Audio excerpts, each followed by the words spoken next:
I never thought I'd lose my marriage to a smartwatch. But when your wife's Fitbit hits 168 beats per minute at 2 in the morning while she's tossing and turning, you start asking questions that even customer service can't answer. That night, I was half asleep, scrolling through my own sleep stats. Don't judge me. When Lena's data popped up on the shared dashboard. We'd synced our Fitbits months ago, back when she convinced me we'd get healthy together. I checked her numbers out of habit. That's when I saw it. Peak heart rate, 2:07 a.m. Duration, 7 minutes. Calories burned, 97. Now, I'm not saying I'm Sherlock, but if your wife's heart is doing CrossFit in her sleep, something's off. When I mentioned it the next morning, she didn't even flinch, just smiled, sliding her protein smoothie into one of those glass mason jars she insists make everything taste better. Couldn't sleep, she said. Had a nightmare. Must have tossed around a bit. A nightmare. Right. But that answer stuck in my brain like a splinter. Because that wasn't just tossing. That was interval training in REM sleep. Lena wasn't a liar by nature, at least not the kind who told big lies. She was more of the bend the truth for aesthetics type. If dinner was takeout, she'd say she cooked something simple. If she bought new leggings, they were always on sale. She lived in curated half-truths. And I guess I was fine with it, until her heartbeat started living a life I wasn't part of. She'd gotten deep into fitness about 6 months earlier. Personal training certifications, workout vlogs, meal prep Sundays, the whole 9 yards. And I supported it. I even bought her the Fitbit as a Christmas gift. Thought it'd motivate her. Turns out it motivated me to lose my mind. That morning, she kissed me goodbye, gym bag slung over her shoulder, her ponytail still damp from the shower. "I'll be back before work," she said. I smiled, pretending not to notice she'd already burned 230 calories before sunrise. As her car pulled out, I stared at the shared fitness dashboard again. Watching those little colored bars felt like watching trust die in 4K resolution. Maybe I was overthinking. Maybe I was being paranoid. But that night, when her heart rate spiked again, 2:11 a.m., 6 minutes, 95 calories, I knew something was wrong. I stared at the ceiling, the blue glow of my phone screen painting the room in suspicion. The thing about being an insurance analyst is, you start to see patterns where normal people see coincidence. Data doesn't lie. It just waits for you to connect the dots. And my wife's dots were starting to form a picture I didn't want to see. Now, I ain't no tech genius, but if your spouse's sleep tracker logs more cardio than a marathoner, you might not be the one keeping them up at night. Hit that subscribe button. Keeps the Wi-Fi alive while I figure out who's burning calories with my Christmas gift. Back to the mess. The next few nights, I became obsessed. Not with her, with the numbers. She'd crawl into bed around 11, too tired to talk. But her Fitbit told a different story. Every night, between 2 and 3 a.m., there it was, that same sharp spike. Pulse racing, calories torched, restlessness recorded. When I brought it up again, she laughed it off. "Babe, maybe the watch is glitching. You know how tech is." "Yeah," I said, forcing a smile. "Must be a software update." But the only thing updating was my suspicion, because I'd already checked the Fitbit forms. And the only thing that makes your heart rate jump like that in the middle of the night isn't bad dreams. It's bad decisions. I told myself to let it go. Just delete the app, stop checking, and trust my wife. That lasted 2 nights. Because once you start tracking lies, you can't stop watching the numbers climb. Every late night cardio spike had a rhythm. Mondays, Thursdays, and always around 2 in the morning. Same duration, same heart rate zone. It wasn't random. It was scheduled. I started documenting it like a case file. Screenshots, timestamps, even step counts. I knew how crazy it looked. But you can't unsee data. Tuesday morning, Lena was all sunshine and protein powder. She hummed while making her smoothie, wearing that new gym tank that said, "No excuses," across the front. She turned to me, all bright-eyed innocence. "You should come train with me sometime. Ryan's starting a couples boot camp next week." Ryan. That name hit harder than caffeine on an empty stomach. I'd heard it before. Her gym manager, the guy who pushes her to her limits. I nodded. Casual. "Ryan, huh? The one who comments fire emojis on all your posts?" She rolled her eyes. "He's just supportive. It's part of his job." Supportive. Right. So was gravity. Didn't mean I had to enjoy the fall. That night, I downloaded a sleep tracking app of my own, synced my data with hers, laid in bed next to her, pretending to scroll while her breathing slowed. Around 2:04 a.m., my phone buzzed with a new reading. Lena's heart rate. Elevated. I turned my head slightly. Her side of the bed was empty. No sound except the faint creak of floorboards downstairs. I got up quietly, peeked through the blinds. Her car was gone. My heart started its own cardio session. Now, I ain't saying I'm Inspector Gadget, but when your wife's insomnia comes with missing vehicles and perfectly timed cardio bursts, you start considering a PhD in marital forensics. Hit that subscribe button. Keeps the lights on while I unravel this fitness fraud. Back to the mess. She got home just before dawn, hair damp, smelling like mint gum and car air freshener. I was sitting at the kitchen table, pretending to work on a claim report. She froze when she saw me. "You're up early." "Couldn't sleep," I said. "Must be contagious." She gave me that look, the one that says, "I know you're fishing, but I'm not biting." Then she smiled, poured herself a glass of water, and said, "You should really stop staying up so late. You look exhausted." I watched her walk upstairs, Fitbit blinking around her wrist like a neon confession. Later that day, I went to the gym. Told myself it was just to check it out. Maybe meet this Ryan guy. The place smelled like sweat, disinfectant, and delusion. Ryan was easy to spot. 6 foot something, built like a motivational poster, and grinning like he'd been born under a ring light. He greeted everyone by name, except me. "Hey man," he said, shaking my hand with that overcompensating gym grip. "You must be Lena's husband. She's one of our most dedicated clients." "Yeah," I said, forcing a laugh. "I've noticed." He smirked, the kind of smirk people wear when they think they're untouchable. I signed up for a day pass, did half a workout, and left. But my phone stayed busy, quietly logging GPS coordinates.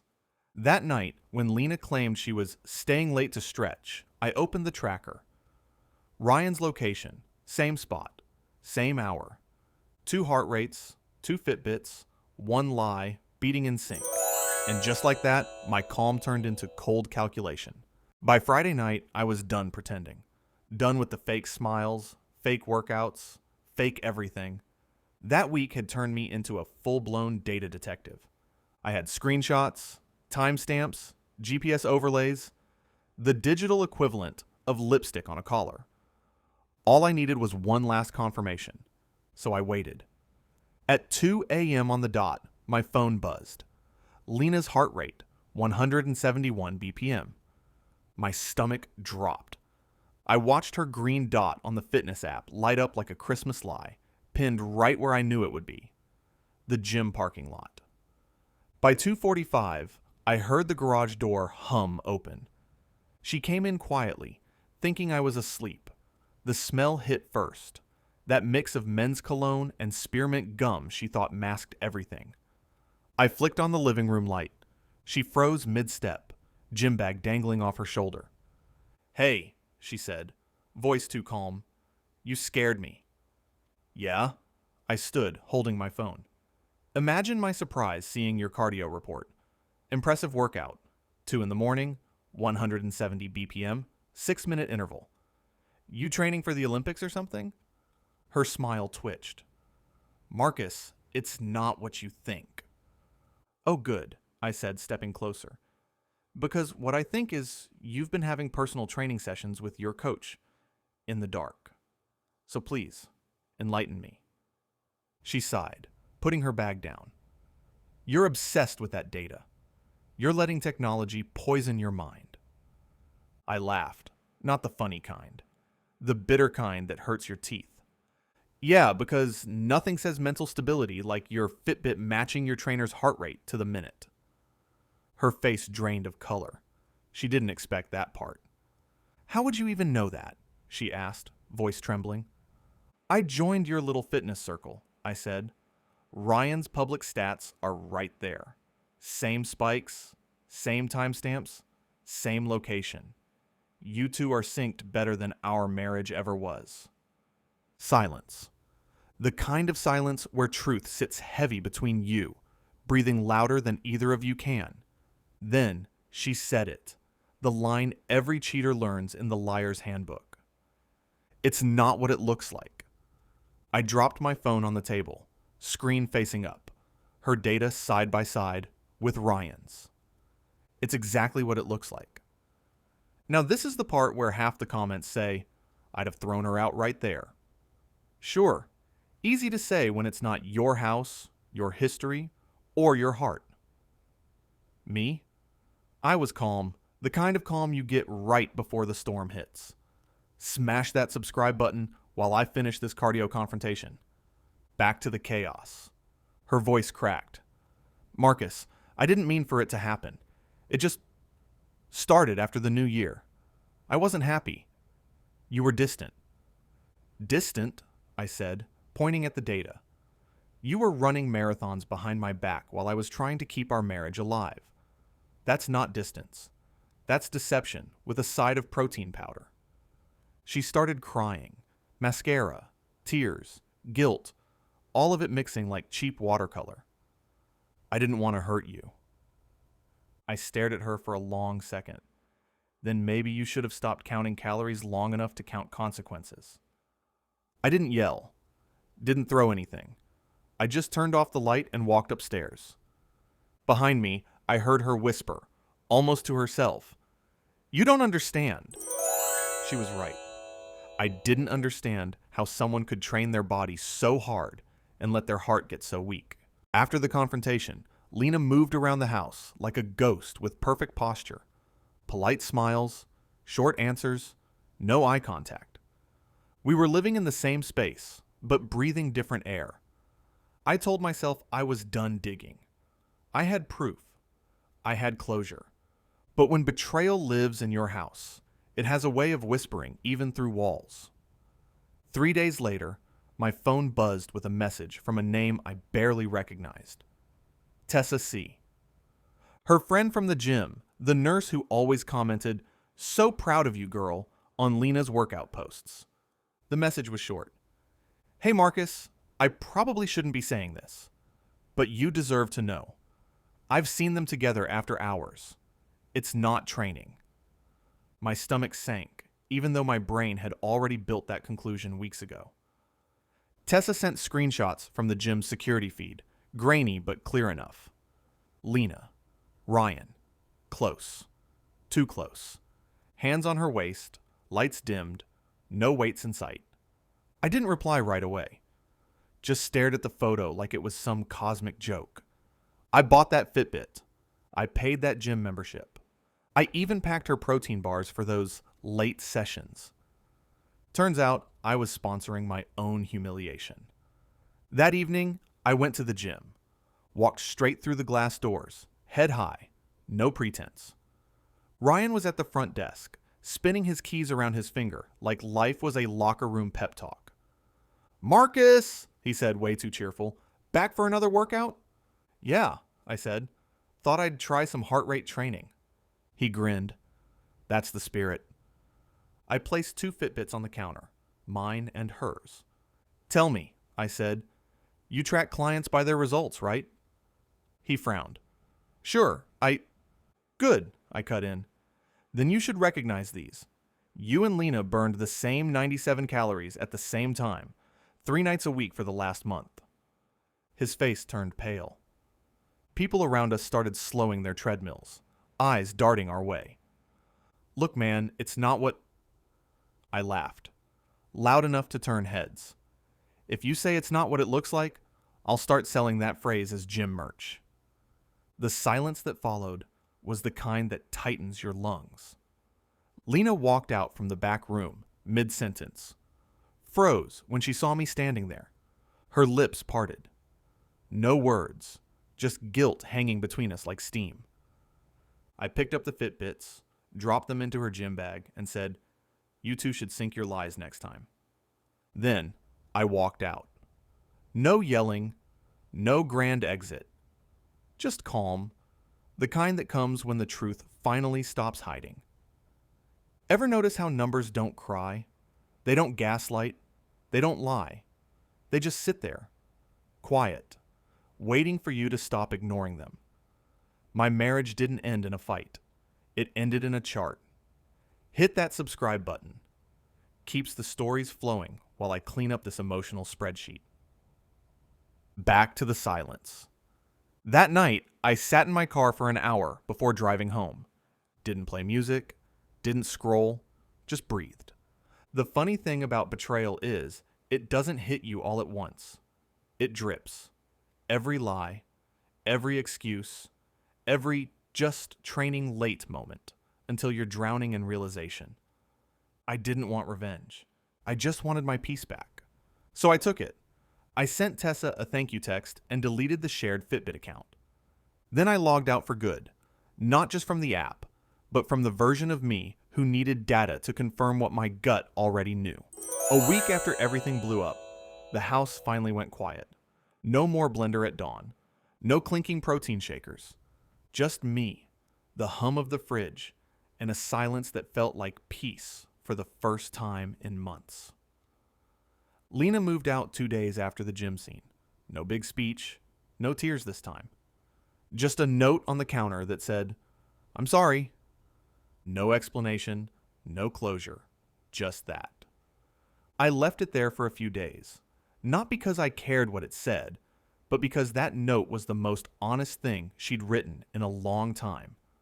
For the first time in weeks, I slept through the night. No heart rate spikes, no alarms, no glowing blue screens accusing me of not being enough. Just sleep. The kind you earn after carrying too much truth. Funny thing is, I kept running. Every morning before work, I'd lace up my sneakers and hit the trail behind our house. No music, no tracker, no calorie count. Just me, the road, and the rhythm of a heart that finally beat for itself. People think closure comes from confrontation. It doesn't. It comes when you stop letting the person who hurt you live rent-free in your peace. You ever notice heartbreak burns calories too? I didn't need a Fitbit to measure that one. Just a mirror and the quiet kind of strength you can't download. Hit that subscribe button. Keeps the stories spinning and my therapy funded. Back to the lesson. A few weeks later, I saw Lena again. Grocery store parking lot. She looked smaller somehow, like the world had stopped editing her highlight reel. We didn't talk, just nodded. Her wrist was bare. No Fitbit, no tracker, just skin and regret. I walked away smiling, not out of spite, but freedom. See, the truth is, I wasn't mad at the data. I was mad that I needed numbers to prove what my heart already knew. Now, when people ask how it ended, I tell them this. My wife's Fitbit told the truth before she did. And me? I learned that peace doesn't come from knowing the whole story. It comes from finally deciding to stop reading the parts that hurt. So yeah, my marriage flatlined the same night her Fitbit peaked. What would you have done if your partner's pulse told you the truth? Drop your thoughts below and subscribe for more twisted truths. Because sometimes the data doesn't lie, but the people do.